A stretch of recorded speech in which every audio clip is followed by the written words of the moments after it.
Relatives, neighbors, and strangers laughed at him and started building a house from abandoned pallets that everyone considered nothing but trash.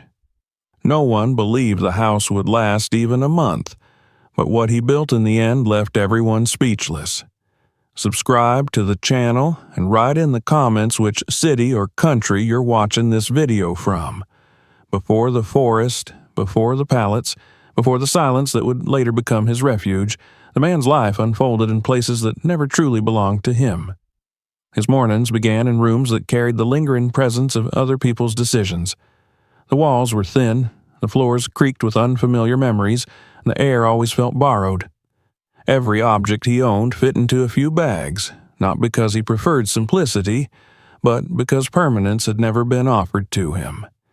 Each day followed a rhythm shaped by necessity rather than choice. Temporary work, short contracts, unstable schedules, and long commutes stitched together a life that never settled long enough to feel solid.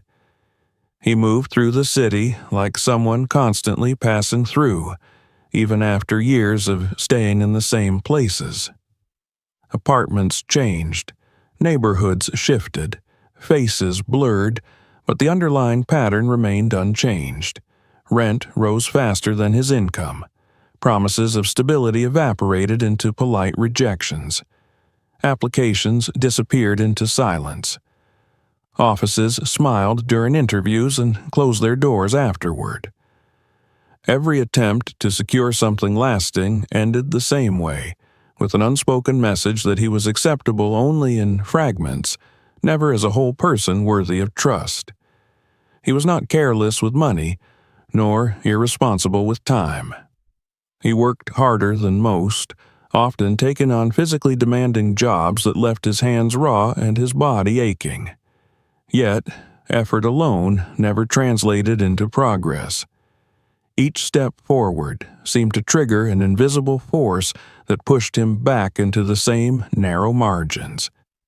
He noticed how conversations changed when people learned where he lived or what he did.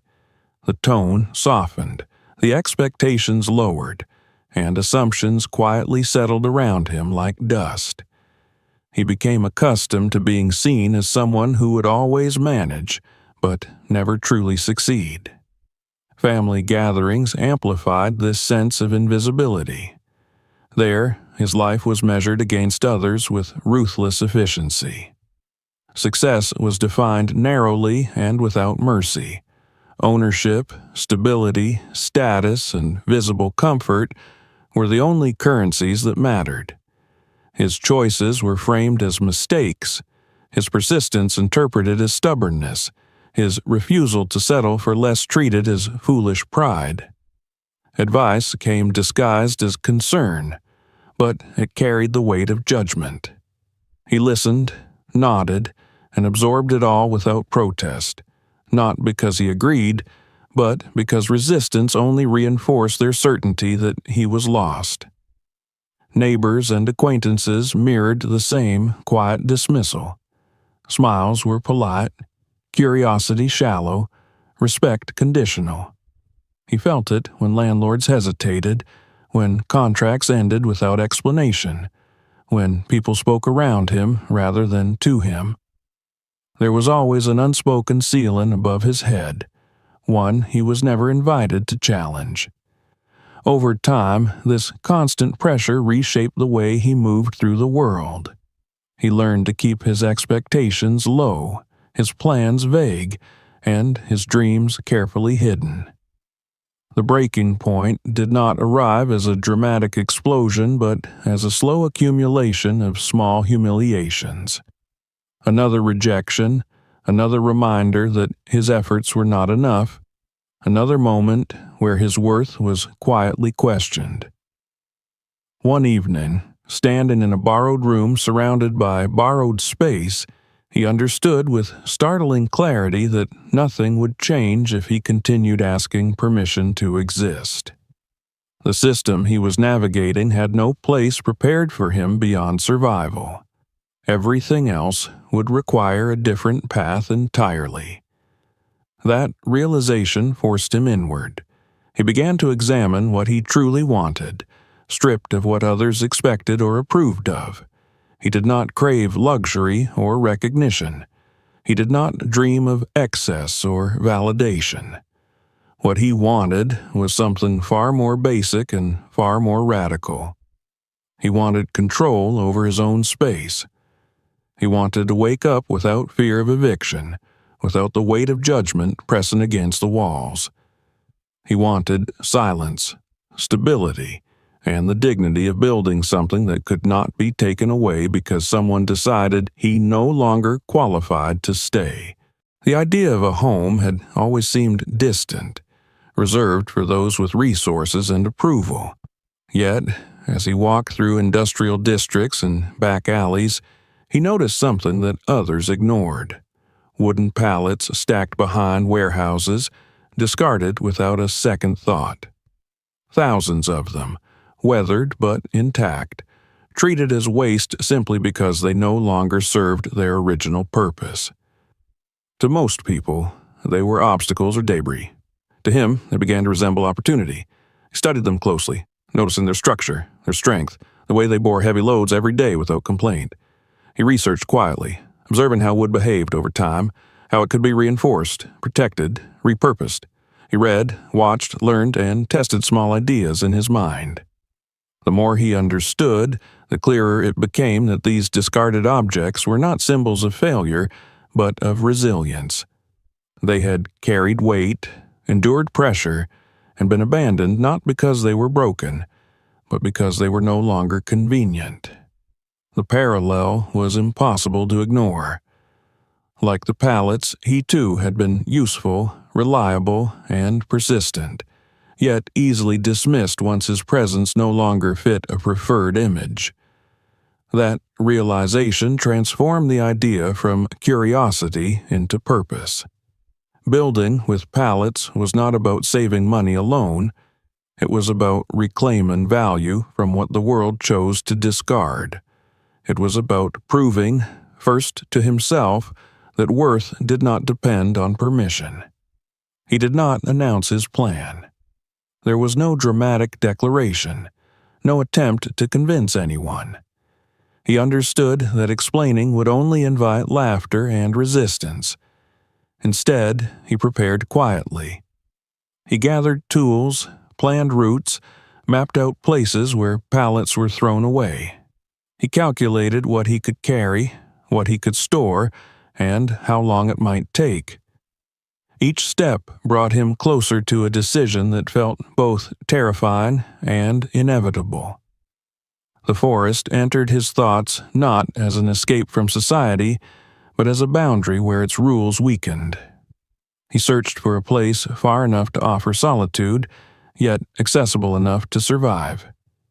He studied terrain, water flow, sunlight, and shelter.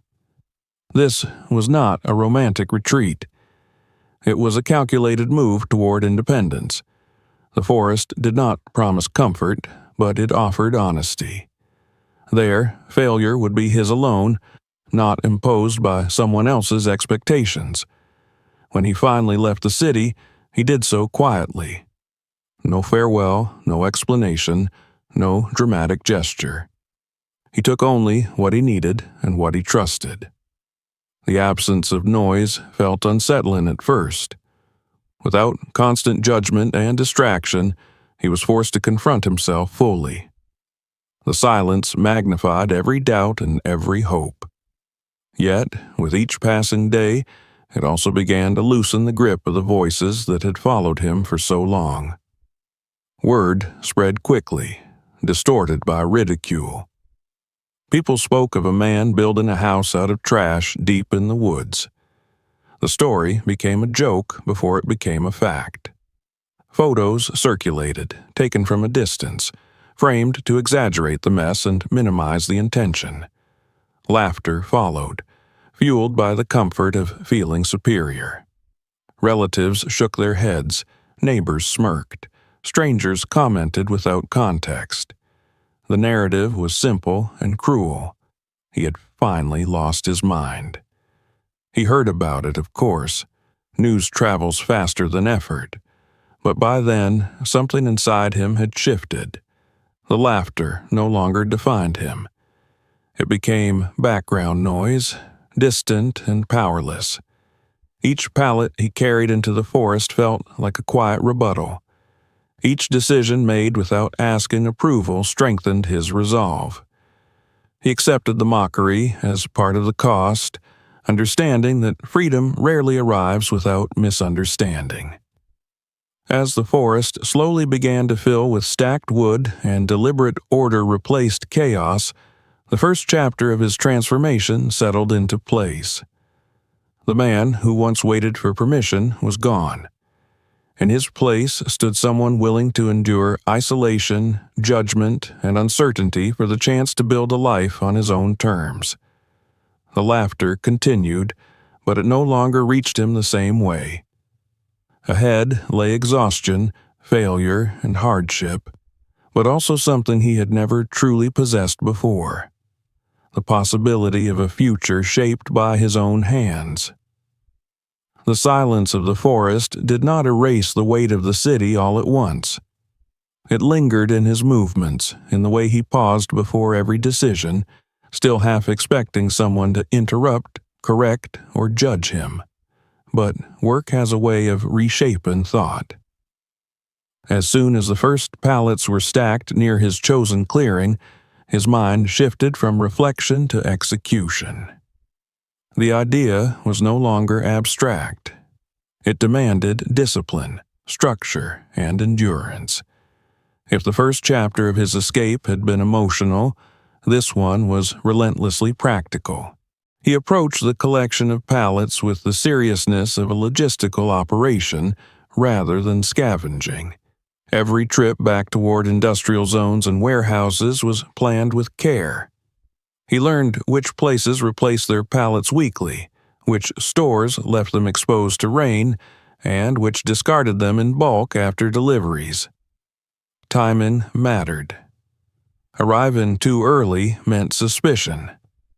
Arriving too late meant finding only splintered remains. He began to understand the rhythms of supply chains better than many who worked within them. Not all pallets were equal, and that lesson came quickly. Some were soaked through, their fibers swollen and weakened. Others carried invisible damage from years of heavy loads. He examined each one closely, learning to read the wood through touch and sound. A dull thud meant weakness. A sharp knock suggested strength. He learned to smell mold before he could see it, and to recognize stress fractures hidden beneath surface grime. What others dismissed as junk became a language he slowly mastered. Transportation posed its own challenges. Each pallet was heavy, awkward, and uncooperative. He carried them alone, sometimes dragging them across uneven ground, sometimes balancing them on makeshift supports. The physical strain was constant, but it carried a strange satisfaction. Pain now translated directly into progress. Every trip added visible mass to his growing stockpile. The forest, once empty, began to change shape around his efforts. At the edge of the clearing, he organized the pallets into deliberate stacks.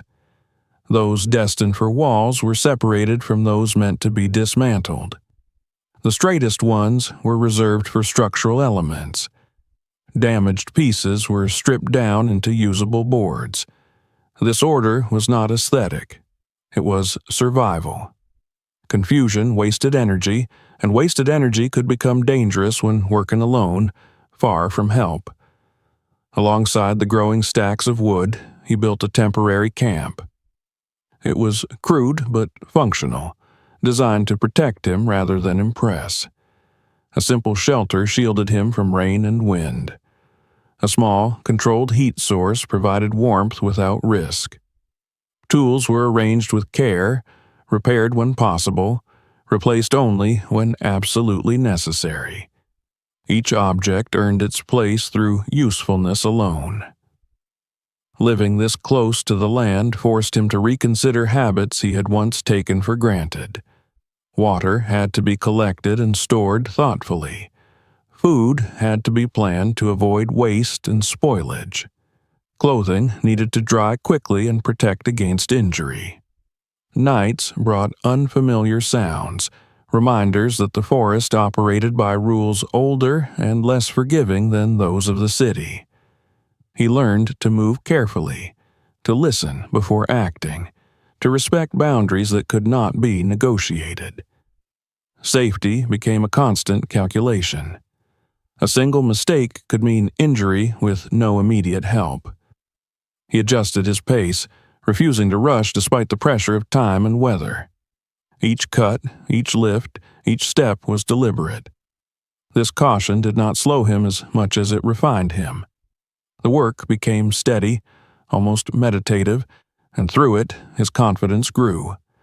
Preparing the site itself demanded patience. The ground was uneven, shaped by roots, stones, and years of natural erosion.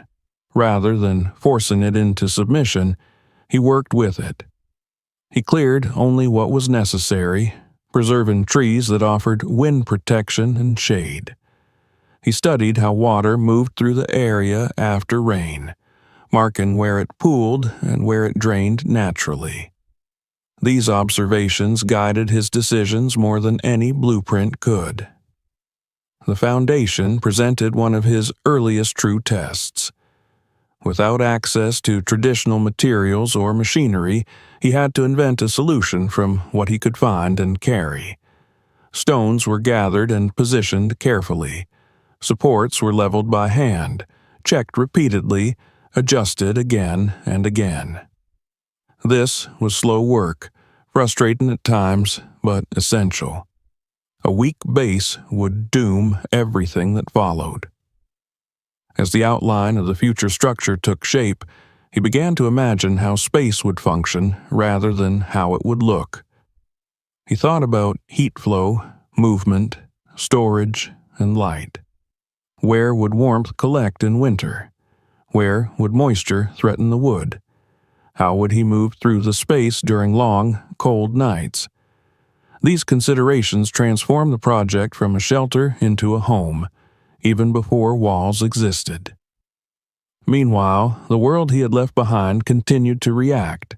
Stories spread, often exaggerated, sometimes malicious. People ventured into the forest out of curiosity or ridicule. Some took photos, framing them to emphasize disorder. Others left traces of their presence, disturbed stacks, missing tools, careless footprints. These intrusions reminded him that isolation was never complete, and that his project existed under constant scrutiny, even if he refused to acknowledge it. Rather than confronting these disruptions, he adapted. Valuable items were hidden, paths were altered. His routine became less predictable. He learned to protect his work quietly, without escalation. This restraint was not weakness, it was focus. Conflict would consume energy he could not afford to lose. As weeks turned into months, the scale of the project became impossible to ignore. The volume of pallets alone suggested ambition far beyond a simple hut. Lines were drawn in the dirt, marking future boundaries. Sections were measured and remeasured. The clearing began to resemble a construction site rather than a campsite. Anyone who truly looked could see intention forming beneath the rough exterior. He felt the weight of expectation, both external and internal. Failure was no longer a personal disappointment. It had become a spectacle others waited for. Yet this awareness did not paralyze him. Instead, it sharpened his resolve. He understood that progress would not silence laughter immediately. Only endurance would. By the end of this phase, his hands bore the marks of labor and his body carried the fatigue of sustained effort. But his mind had changed more profoundly than his surroundings. The man who once reacted to circumstances was now shaping them. Each pallet placed, each tool repaired, each decision made without permission reinforced a new identity. The forest no longer felt like an escape. It felt like a workshop, a proving ground where intention met resistance daily. Ahead lay the real test.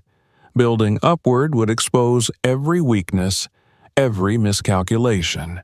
The structure would soon stand tall enough to attract not just laughter, but judgment sharpened by anticipation.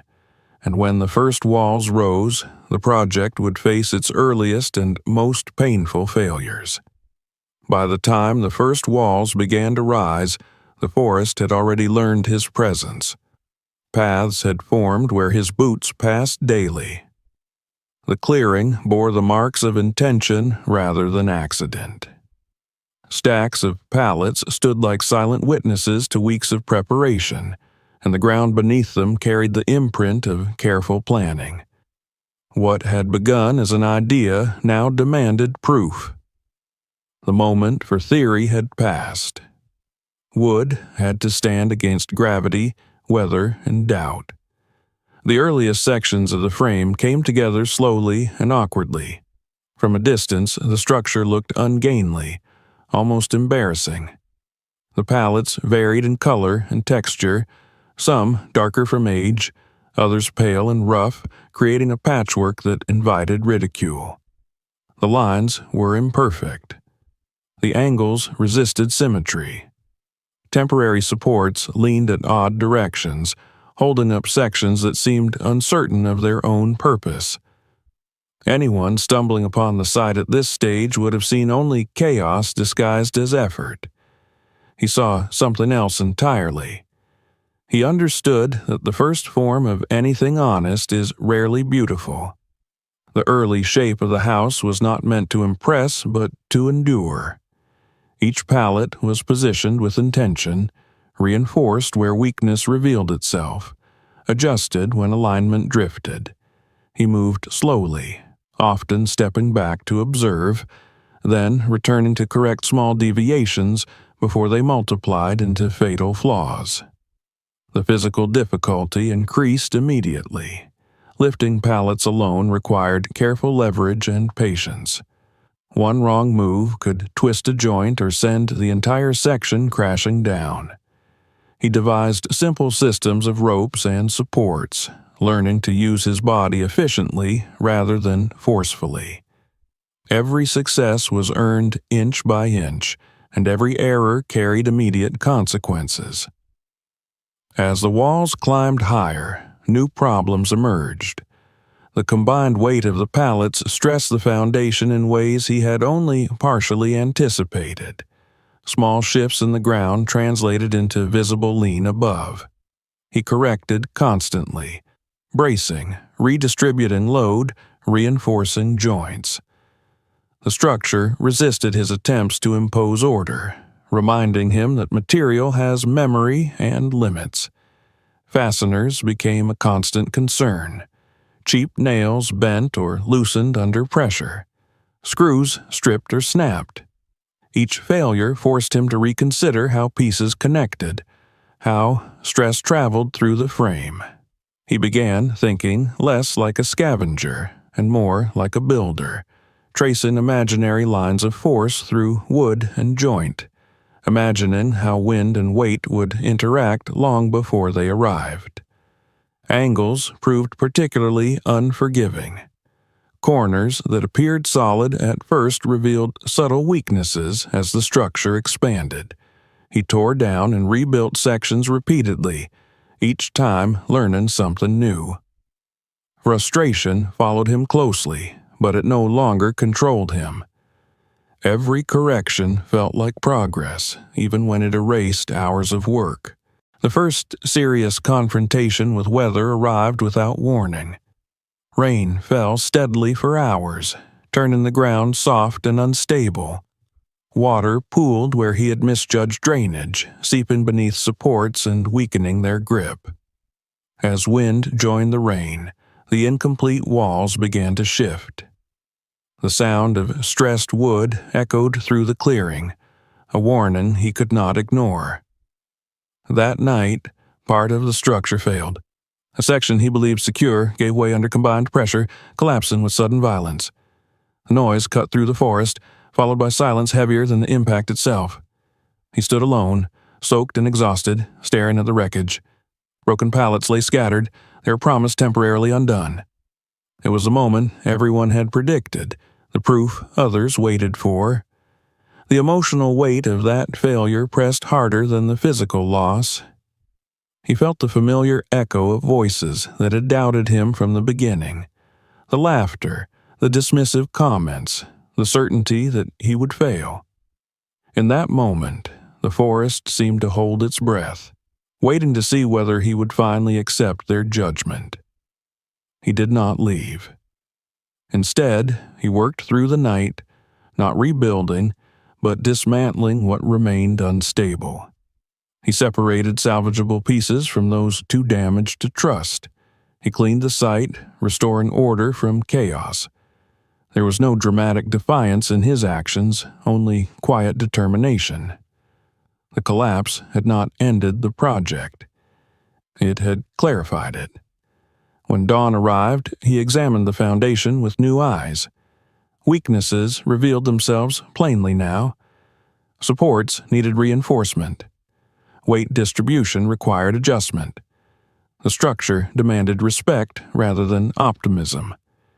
He accepted this without bitterness. Failure, he realized, was not an enemy but a teacher that spoke harshly and honestly. Reconstruction began with humility.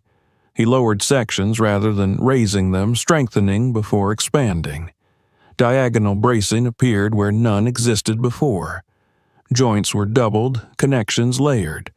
He experimented cautiously, testing each addition before trusting it. Progress slowed, but stability increased. Protecting the wood became a priority. Moisture threatened not just comfort, but survival. He altered storage methods, ensuring pallets dried properly before use. He treated surfaces as best he could, improvising solutions to extend their life. These adjustments reflected a deeper change in approach. The house was no longer an experiment. It was a responsibility. Despite the setback, word spread quickly. Those who had predicted failure felt validated, at least temporarily. Photos of the collapse circulated, framed as the inevitable conclusion to a foolish dream. The attention sharpened, more focused, more confident in its cruelty. Yet none of it reached him in the same way anymore. He had already faced the worst moment alone in the forest, and it had not destroyed him. As the structure rose again, it did so with greater purpose. The lines straightened. The frame stiffened. What had once seemed fragile now resisted movement. He tested it deliberately, applying pressure, observing response. Confidence returned, not as hope, but as evidence. By the end of this phase, the house stood once more, stronger than before. It remained rough and unfinished, but its presence felt different. It no longer looked like a pile of discarded wood fighting gravity. It looked like something learning how to stand. Those who expected abandonment saw only silence from the forest. No announcement of defeat arrived. No explanation followed. The man continued working, patient and unyielding. He had crossed an invisible threshold. Failure no longer threatened his resolve. It refined it. What lay ahead would be harder. Height would invite wind. Weather would test every assumption, and endurance would demand more than strength alone. But the first true failure had come and gone, and he was still there, building not just a house, but a version of himself that could not be so easily undone. After the collapse and the quiet rebuilding that followed, the forest entered a different phase of silence. It was no longer the silence of anticipation or ridicule, but the silence of endurance. The structure stood again, more grounded, more deliberate, yet far from complete. Its presence marked a boundary between what had already been overcome and what still waited ahead.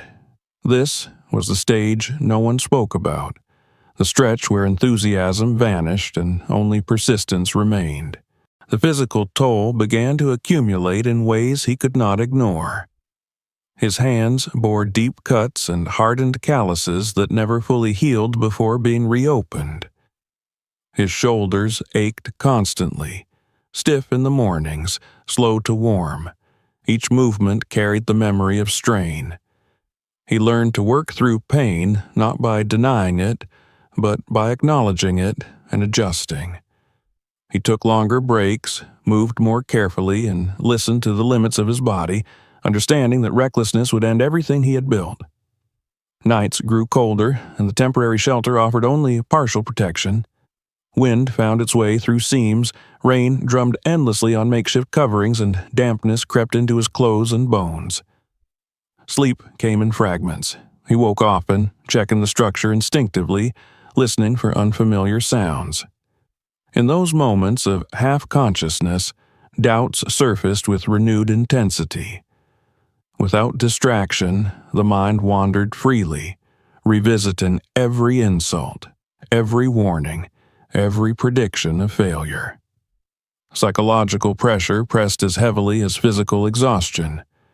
The voices of those who laughed lingered in his thoughts, not as words, but as assumptions. He imagined their satisfaction if they could see him now, cold, sore, and isolated.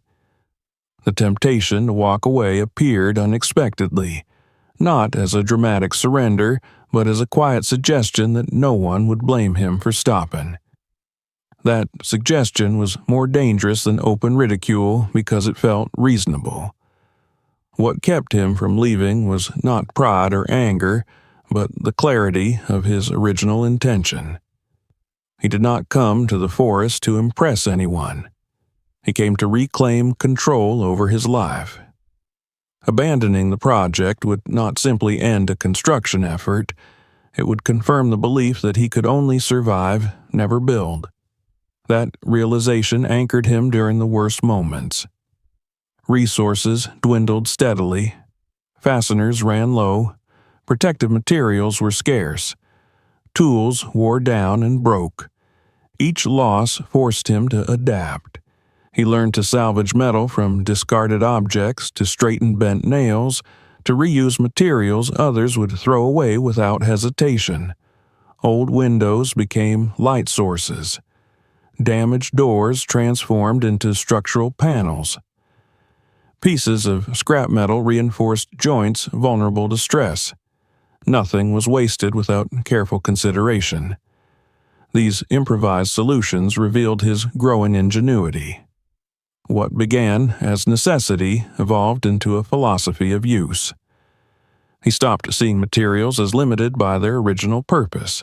Instead, he saw potential shaped by imagination and understanding. This shift extended beyond construction. It reshaped how he viewed himself. He was no longer defined by what he lacked, but by how he adapted.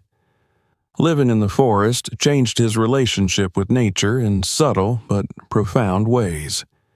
He learned the patterns of animals that passed nearby, recognizing which sounds signaled danger and which meant nothing at all. He adjusted his work schedule around weather rather than resisting it. Rain days became preparation days. Clear mornings were reserved for the heaviest labor. The forest ceased to be a backdrop and became a partner that demanded respect. As the structure slowly expanded, its purpose became clearer. The layout hinted at something more thoughtful than a simple shelter. Zones emerged within the frame, spaces designated for rest, warmth, storage, and work. The house began to reflect intention rather than survival. Each decision reinforced the sense that this was not a temporary experiment, but a long-term commitment. During this period, the deeper motivation behind the project surfaced fully. He was not building only for himself. The house represented proof that dignity did not require approval or wealth. It stood as a challenge to the assumptions that had followed him his entire life. Though he had not articulated this goal aloud, it shaped every choice he made. Isolation intensified. Fewer people visited the site now, either bored or convinced the outcome was already decided. This absence was both a relief and a test. Without external attention, the only validation available came from progress itself. Each completed section, each problem solved, provided quiet satisfaction. He learned to rely on that feeling alone. Yet, isolation also magnified vulnerability. A single injury could become catastrophic. He planned meticulously, preparing contingencies, ensuring he could reach help if necessary. This caution extended his timeline but preserved his future. The dream demanded patience, not speed. Gradually, signs of transformation became visible. The structure no longer appeared fragile. Reinforced walls resisted movement. Openings for windows suggested warmth and light. The space inside felt contained, intentional. Those few who passed by no longer laughed openly. Some paused longer, curiosity replacing mockery. Cameras appeared less frequently, and when they did, the tone shifted subtly. He noticed these changes without celebrating them. Validation from others arrived too late to matter.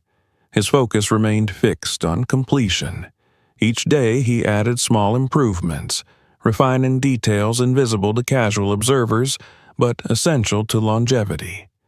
The house was becoming something that could endure seasons, not just moments. This stage demanded more from him than any before. It stripped away illusion and left only effort. The cost was high, paid in exhaustion, loneliness, and uncertainty. Yet it was also the period where his resolve solidified permanently. He no longer questioned whether he belonged in this endeavor. He was fully committed, regardless of outcome. By the time the hardest weeks passed, he stood within the partially enclosed structure and felt a shift that words could not capture. The space held warmth differently. Sound behaved differently. The forest seemed slightly farther away. For the first time, the house offered not just shelter, but presence. It acknowledged him as its builder. The worst was not over, but the foundation of both the house and the man had been tested and proven. What remained was refinement, exposure to true forces, and the moment when endurance would face its ultimate challenge. By the time the hardest period loosened its grip, the forest no longer felt like a place that merely tolerated the structure. It felt altered by it. The house had reached a point where it could no longer be dismissed as a temporary shelter or an unfinished experiment. Its silhouette stood clearly among the trees, distinct enough to interrupt the familiar lines of branches and sky. The man sensed this change before anyone else did, not through pride, but through a quiet awareness that the project had crossed a boundary few expected it to reach. The work now shifted upward and inward at the same time. Strength was no longer limited to the ground and walls. He began reinforcing the upper sections, carefully constructing a second level that demanded precision far beyond anything he had attempted before. Each addition multiplied the risk as height invited instability and magnified errors. He approached this phase slowly, almost cautiously, understanding that haste could undo everything achieved so far. The structure responded differently now. Where it once creaked and protested at every new load, it began to accept weight with restrained confidence. The reinforced joints held. The diagonal bracing performed its silent duty. When he stepped back and applied pressure, the frame resisted rather than shifted. This resistance carried meaning. It was the language of endurance, spoken through wood and tension rather than words. As the second level took shape, the interior transformed dramatically. Light began to filter through planned openings instead of accidental gaps. The play of sunlight inside the structure softened the roughness of the materials. Shadows moved slowly across walls that no longer felt provisional. The space gained depth, dividing itself naturally into areas that suggested purpose and order. What once felt like an exposed work site now hinted at shelter. Windows marked a turning point. Salvaged from discarded buildings and forgotten storage, each one carried traces of its past life. He installed them with care, sealing and reinforcing their frames to withstand weather and time. When the first window was set properly, the interior changed instantly. Air moved differently, sound softened. The house began to breathe. Insulation followed, layer by layer, applied with patience and improvisation. He worked with what he could find, combining materials to trap warmth without sealing moisture inside. Every decision balanced comfort with longevity. He tested airflow, adjusted gaps, and refined coverage until the space held heat more reliably. These details, invisible from the outside, define the difference between survival and living.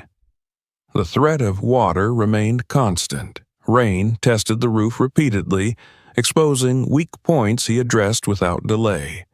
He improved drainage, added protective layers, and redirected runoff away from the foundation. Each storm served as an examination rather than an obstacle. When the structure held, he noted its success quietly and moved on to the next improvement.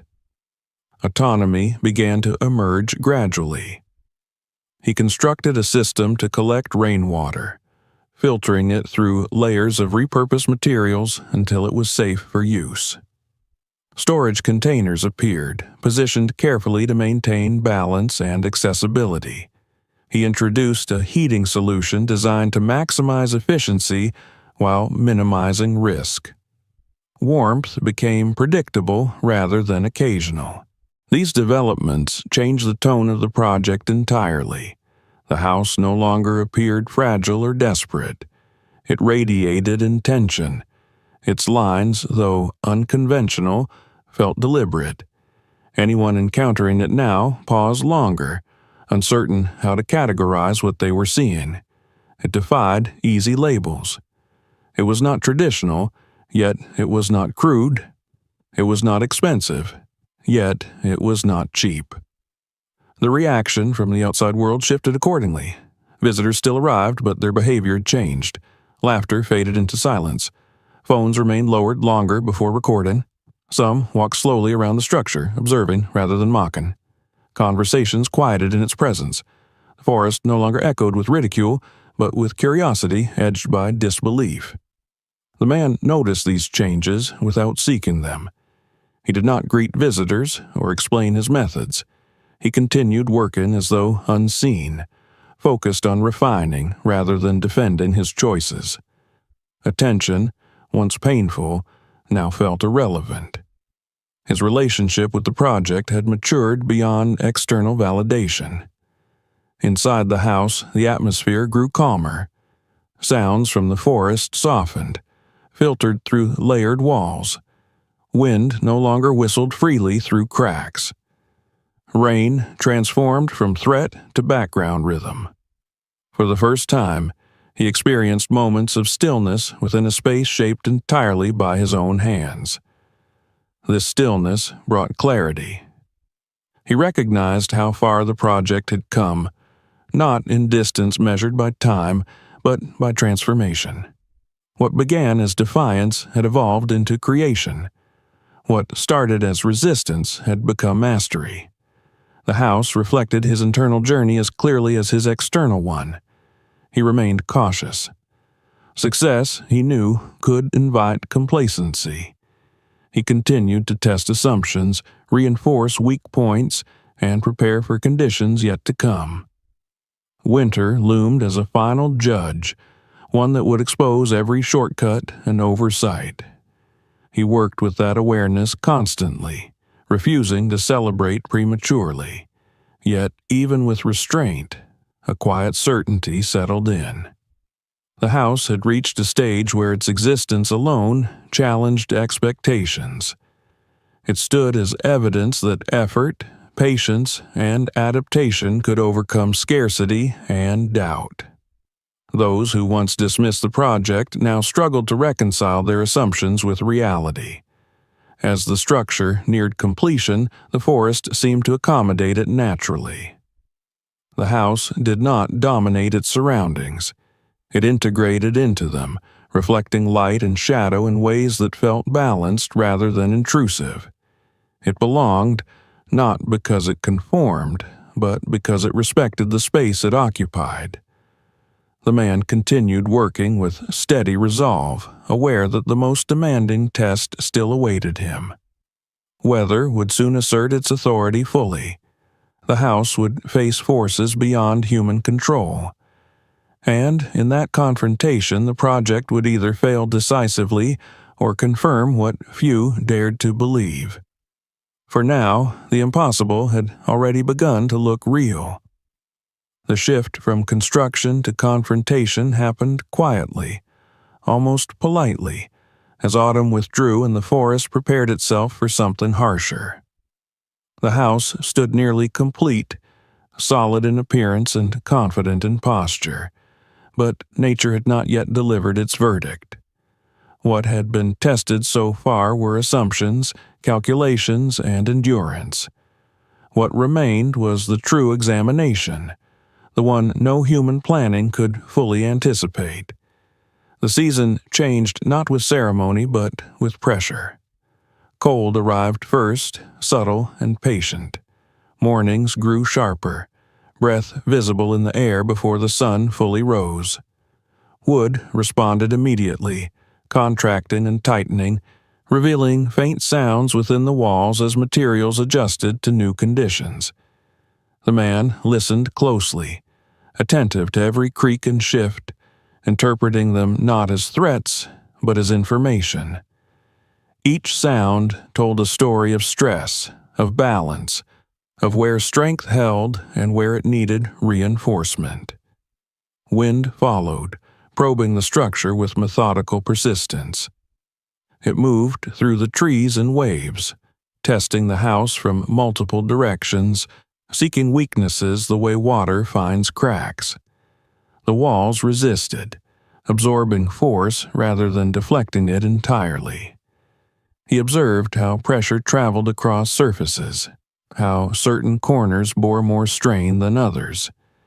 He responded not with panic, but with calculated adjustments, adding support where necessary, tightening joints that revealed the slightest hesitation.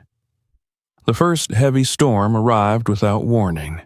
Rain fell relentlessly, driven sideways by wind that stripped leaves from branches and sent them spinning across the clearing. Water poured from the sky with intent, challenging every seal and slope he had designed. Inside the house, he remained still, listening. Drops struck the roof in rapid succession, their rhythm accelerating until individual impacts blurred into a continuous roar. Leaks appeared where he least expected them. Thin lines of moisture traced paths along beams and down walls, marking vulnerabilities invisible in calm weather. He moved quickly, addressing each one methodically, redirecting flow, reinforcing barriers, sealing gaps. The house responded, adjusting as he did, learning alongside him. When the storm passed, the structure remained intact, damp but standing, its failures exposed but manageable. Snow arrived soon after, transforming the forest into something quieter and heavier. The weight settled onto the roof slowly at first, then with accumulating certainty. He monitored the load carefully, removing buildup when necessary, observing how the frame responded. The roof bowed slightly, then held, distributing pressure exactly as intended. It was not rigid, it was resilient. One night brought the most dangerous test yet. Wind intensified unexpectedly, rising to a level that forced even the trees to protest audibly. Branches cracked in the distance. The forest groaned under the strain. The house stood in the clearing, exposed, its silhouette stark against the movement around it. Inside, the man remained awake, prepared to leave if necessary, yet unwilling to abandon what he had built unless survival demanded it. During the height of the storm, a tree fell nearby, crashing into the ground with explosive force. The impact sent vibrations through the earth and air alike. For a moment, he believed the structure might not endure the shock. He braced himself, both physically and mentally, ready to accept whatever outcome followed. But the house absorbed the disturbance, settling rather than collapsing. The walls shuddered, then stilled. In the aftermath, he discovered areas that required immediate attention. Certain joints had loosened. Some supports needed reinforcement. These were not failures, but messages delivered under extreme conditions. He addressed them without delay, working through cold and exhaustion, driven by the understanding that this was the moment that defined the project's future. The true significance of this trial extended beyond engineering. It represented the culmination of every doubt others had voiced. Those who waited for collapse believed this storm would provide it. They expected photos of wreckage, stories of defeat, confirmation of their assumptions. None came.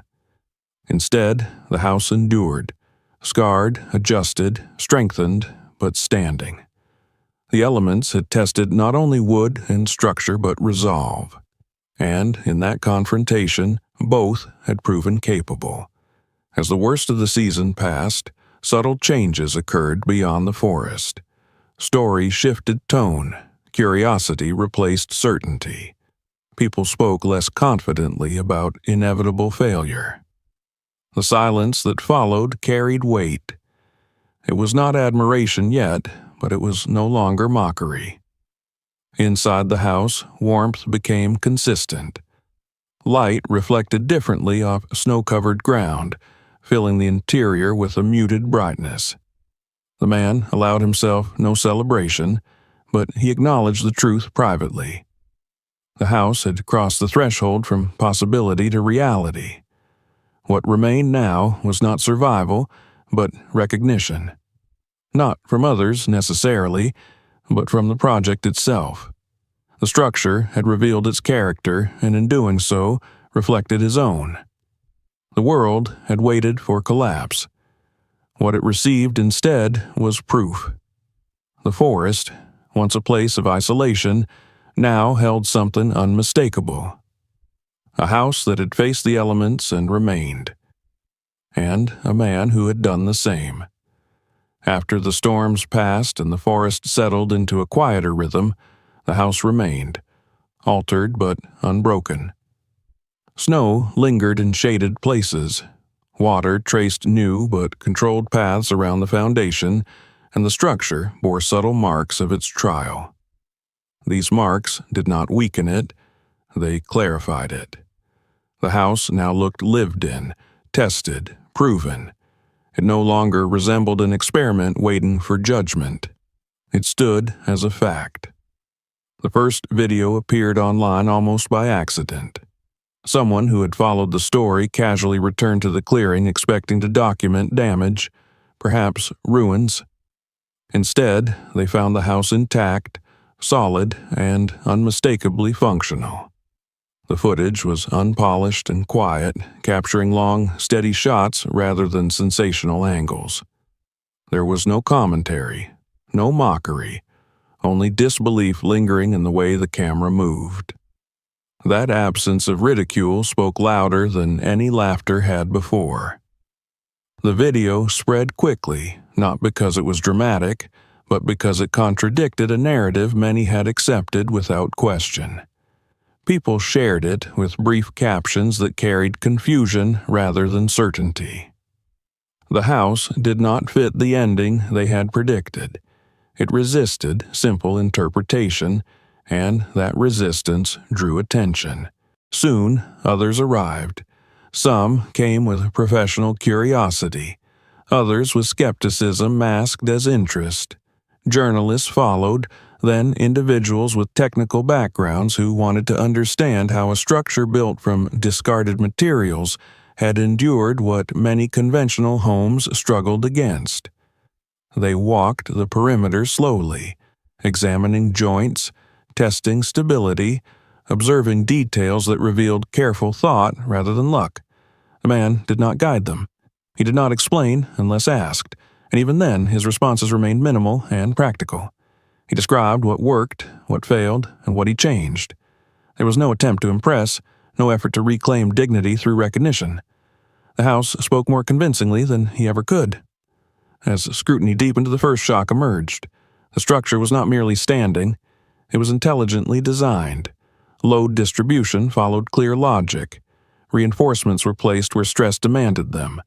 The materials, though unconventional, were used with discipline and restraint. The house was not accidental. It was intentional. The second shock followed quickly and struck harder. The house was autonomous. Water collection systems functioned reliably. Heat retention exceeded expectations. Energy use was minimal and efficient. This was not a survival shelter clinging to existence. It was a sustainable living space capable of long-term use. The third realization unsettled many observers more than the engineering ever could. The man who built it was not an eccentric dreamer acting on impulse. His methods reflected patience, study, and foresight. He had not stumbled into success. He had worked deliberately toward it, step by step, absorbing failure without surrender. The image others had constructed of him began to collapse under the weight of evidence. Relatives arrived eventually, drawn by stories they could no longer dismiss. Their reactions were quiet and restrained, shaped by discomfort rather than pride. They recognized the house immediately, not as a novelty, but as a challenge to the assumptions they had voiced so confidently. No apologies were spoken, yet none were needed. The silence carried its own acknowledgement. Neighbors who once laughed now avoided eye contact. Some approached cautiously, curiosity overriding embarrassment. They asked questions about cost, time, and materials, searching for a way to reconcile the outcome with their worldview. The answers unsettled them. The house had not required wealth. It had required resolve. As attention intensified, the deeper purpose of the project surfaced. The house was never meant to be a private triumph hidden in the woods. It was a demonstration, a prototype, proof that dignity and stability could be constructed without permission, without capital, without validation from institutions that had long denied access to people like him. This realization reframed the entire story. The house was no longer about one man escaping judgment. It was about exposing the fragility of that judgment itself. It revealed how easily society dismissed potential when it did not arrive wrapped in familiar forms. Experts debated the implications. Some praised the innovation. Others attempted to downplay it as impractical on a larger scale. Yet, even skepticism carried a different tone now. It acknowledged substance rather than absurdity. The conversation had shifted permanently. The man observed all of this from a distance, emotionally removed from the reactions swirling around him. He did not feel vindicated. He felt confirmed. The outcome mattered less than the process that led to it. The house had fulfilled its purpose regardless of how others interpreted it. What surprised him most was not the recognition, but the quiet way it arrived. There was no triumphant moment, no dramatic reversal of fortune. Instead, there was a gradual recalibration of perception. People spoke more carefully. Assumptions softened. Certainty dissolved. The laughter that once defined the project vanished completely.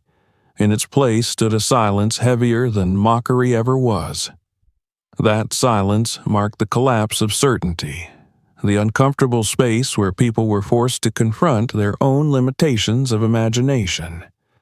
The forest remained unchanged, indifferent to the shift in human opinion. Trees stood as they always had.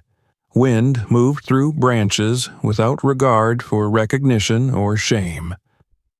Within that steady environment, the house stood as something quietly radical. The man understood then that the greatest shock was not the house itself, but what it revealed about those who doubted it. They had not failed to believe in wood and structure. They had failed to believe in him, and in doing so, they had revealed the narrowness of their own vision. This chapter of the journey did not end with applause or acclaim. It ended with understanding. Understanding that the house had done what words never could. It had forced people to see value where they had only seen waste, and capability where they had assumed limitation. The final phase would not be about proving anything further. It would be about choosing what to do with the truth now standing quietly in the forest, undeniable and unyielding. When the wave of attention receded, what remained was quieter and more important than recognition. The forest returned to its familiar rhythm, as if the interruption had never occurred. Visitors became rare again. The clearing belonged once more to wind, birds, and the slow movement of light across wood and earth. The house stood unchanged, neither elevated by praise nor diminished by the absence of it. It existed on its own terms, exactly as it was meant to. The man returned fully to himself in that quiet. For the first time since leaving the city, he was not reacting to expectation, doubt, or curiosity. He was simply living inside a space he had shaped completely. Each morning unfolded without urgency. The sounds inside the house were familiar and reassuring. The walls held warmth steadily. The floor carried his weight without protest. The roof no longer demanded constant attention. The structure had crossed the threshold from project to home. He finished the last details without ceremony. Small adjustments, refinements that only he would ever notice. He reinforced storage spaces, improved airflow in subtle ways, and organized the interior so that every object had a clear purpose. There was no rush to declare completion. He understood that a house, like a person, is never truly finished. It evolves through care rather than construction. Standing outside one evening, he looked at the house as the light faded behind the trees. It did not dominate the clearing. It did not announce itself. It blended into the forest with a quiet confidence, reflecting the balance he had sought from the beginning. The structure felt neither improvised nor forced. It belonged there, as if it had always waited to be built. The question of what came next emerged slowly. Offers arrived, some subtle, others direct. People suggested monetizing the idea, turning the house into a spectacle or a commodity. Others spoke of partnerships, exposure, expansion. He listened without committing. These opportunities carried a familiar tone, one that felt dangerously close to the systems he had walked away from. He chose restraint instead. The house had never been about profit or validation. It was proof of concept, not a product. He understood that selling the idea too cheaply would strip it of meaning. What mattered was not replication at scale, but the possibility it represented. Gradually, he began sharing knowledge on his own terms, quietly, without fanfare. He documented methods, materials, failures, and solutions. He focused on clarity rather than persuasion. The information was not framed as inspiration or rebellion, but as instruction. It carried no promise beyond honesty. People who found this work were often those who needed it most. individuals pushed to the margins by circumstance rather than choice, those who lacked access but not ability. He did not present himself as a savior or leader. He remained a builder sharing what he had learned, nothing more. Relatives and neighbors adjusted slowly. Some attempted reconciliation through casual conversation. Others maintained distance, unsure how to approach a reality that contradicted their earlier certainty. He accepted both responses without resentment. Understanding did not require agreement, only acknowledgement. What surprised him most was the absence of bitterness within himself. He did not feel the need to remind anyone of their doubt. The house had already done that work. Its existence rendered old judgments irrelevant. The past no longer demanded resolution. Inside the house, nights grew calmer. He slept deeply, without the anxious half-wakefulness that once defined his rest. The forest sounds no longer triggered alertness. They blended into the background of safety he had built with his own hands. For the first time, rest did not feel borrowed. The final realization arrived not as a revelation, but as a steady awareness. He had not just built walls and a roof. He had built permission for himself to exist without apology. The house was a physical manifestation of that permission, solid and unarguable. On one quiet morning, light filled the interior through the windows he had installed months earlier. Dust moved gently in the air. Outside, the forest stood unchanged, indifferent to human stories. Inside, a man stood in silence, no longer proving anything. The people who once laughed would never fully understand what had happened there. They would see the structure and speak of materials, ingenuity, and endurance, but they would miss the deeper truth. That the most important thing built in that clearing was not the house. It was a life reclaimed from dismissal, constructed patiently from what others had thrown away, and finally made whole without a single word needing to be spoken. If this story moved you, don't stop here. Subscribe to the channel so you don't miss the next stories like this one. Watch the following videos and discover what happened next and what others never expected. Share this video with someone who needs to see it.